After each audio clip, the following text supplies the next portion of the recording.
the fourth time state. Well, we say the fourth time state is a coexistence of states of the entity, but unlike of present, that it sees immobile, seed and flower, eternal and ever-present, but still distinct. In the fourth time state, entities are fused together in the same ontological status as the seed and the flower are not distinct, but they are the same thing. There is no sense to speak of a source of the temporal life in a moment that there is no succession, linear or circular, that be from past to future.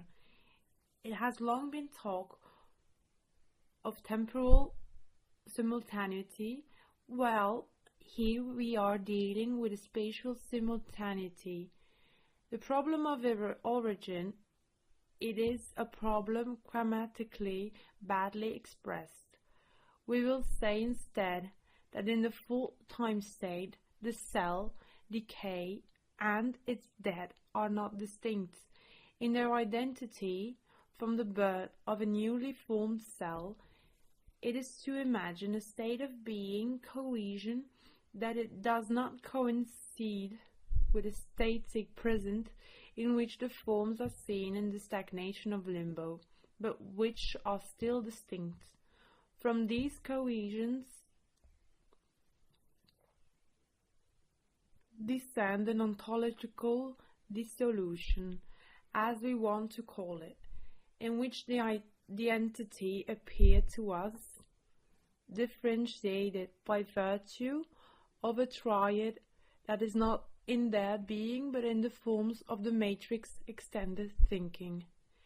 The issue of generation, therefore, both that of the species and that of the individual conception too, it should be ordered in the fourth time state to be clarified. But it is not here the matter. Rather, the question is that these issues of how and what it evolves betraying fundamentally. Herein, there is the idea of identity, because the identity of being, or rather a dog remains a dog, or it becomes something else. It transpires the identity of the substance of that creature.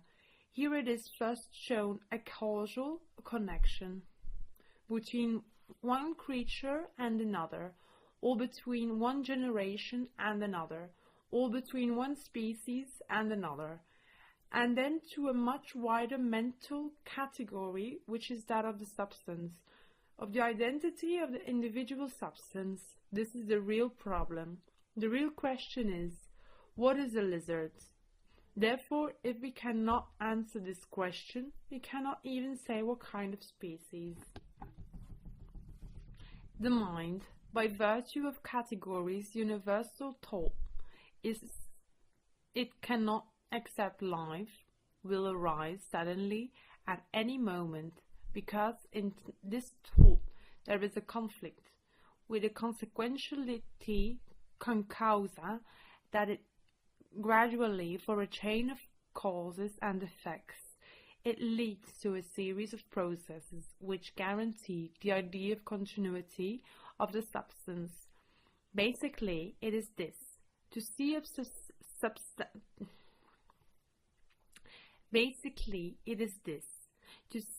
a substantial continuity between the inanimates and the animates. But this is not at all due to a physical process, but due to a mental process. It is only because the highest categories of a cause and substance they impose it to us, from which we distort the facts, and we see an evolution that does not exist. In truth, it is our fear to permit that before us there is nothing, and miraculously we appeared into the thought.